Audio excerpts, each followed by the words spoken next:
لە 6 مانگی یەکەمی ئەم ساڵدا 88 داوای هەواڵدەری کەیسی گەندەڵی و 143 داوای سزای کەسی گەندەڵی لەلایەن دەستەی دەستپاچی هەرێم تۆمار کراون و بەمەش کۆی گشتی کەیسەکانی هەواڵدەری گەیشتۆتە 245 کەیس، داوای سزایش گەیشتۆتە 250 کەیس.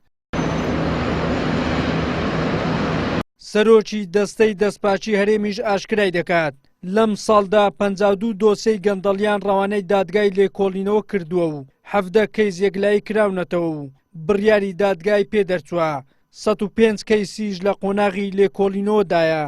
ئێستا کۆی داواکان کە ئێستا لەژێر لێکۆڵینەوەدایە 495 بەسبەت ڕەوانەکردن بۆ دادگاکان ئەم ساڵ لەم 6 مانگەدا 52 کەیس ڕەوانەی دادگاکانی هەرێمی کوردستان کرا بۆ دادگاییکردن لەسەر کەیسەکانی گەندەڵی. لەو 6 مانگە 52 کەیس ڕەوانەی دادگاکان کرا بۆ ڕۆژ.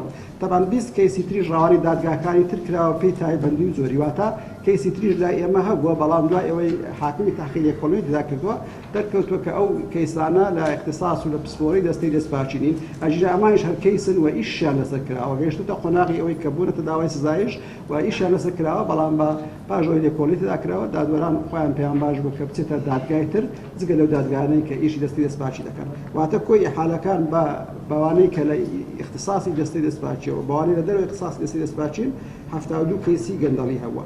بەسبەت حکم ئەم ساڵ لەم 6 مانگەدا 17 کەیسمان یەکلایی کراوەتەوە، 17 کەیسی سزایی لە دادگاکان یەکلایی کراوەتەوە. ئێستا لە قۆناغی ئەو کەیسانەی کە ئێستا لە قۆناغی دادگاییکردنە تەمەن ئەو داتایە بۆ هەر سێ پارێزگاکانی هەرێمی کوردستانەوە تا ئەو لێ سلێمانیەوە کە ئێمە بە ڕێوەبەراتی لێکۆڵینەوەمان تێدایە. ئێستا 105 کەیس لە قۆناغی دادگاییکردندایە. ژمارەیەک لەو دۆسیە گەندەڵیانەی لەلایەن دەستەی دەستپاچی هەرێم ئامادەکراوە هی بەرپرسە باڵاکانی هەرێمن، بەشێکیان بریکاری وەزیرن، ژمارەیەک بەڕێوەبەری گشتیشی تێدایە، بەڵام نەبوونی دادگایەکی تایبەتمەند بە کەیسەکانی گەندەڵی وای کردووە ئەو کەیسانە بە زووی یەکلایی نەکرێنەوە.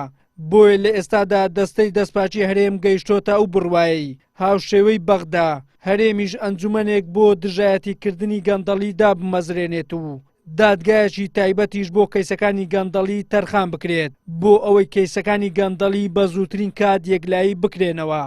کاتێک لە کەیسی گەندەڵی هەیە لە ئاستی جۆرا زۆر خەڵکی تێدایە، چ بە ڕێوەبەری گشتی بێت، چ سەروتر بێت، چ خواردنتر بێت، بەڵێ هەموو جۆرە کەیسێکی تێدا بووە.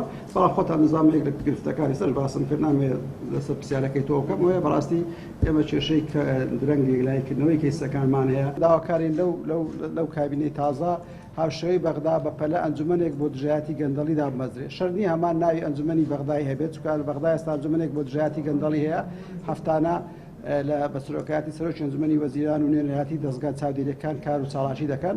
دەکرێت لێرە بە ناوی چاکسازی بی هەر بابەتێشکە بێ ئەو ئەنجومەنە بە هەفتانە بێ، بە مانگی جارێک بێ، مانگی 2 جار کۆ دەبتەوە، پلان و بەرنامەی گرنگ دادنێ لەسەر مەسائلی دژایەتی گەندەڵی و چاکسازی.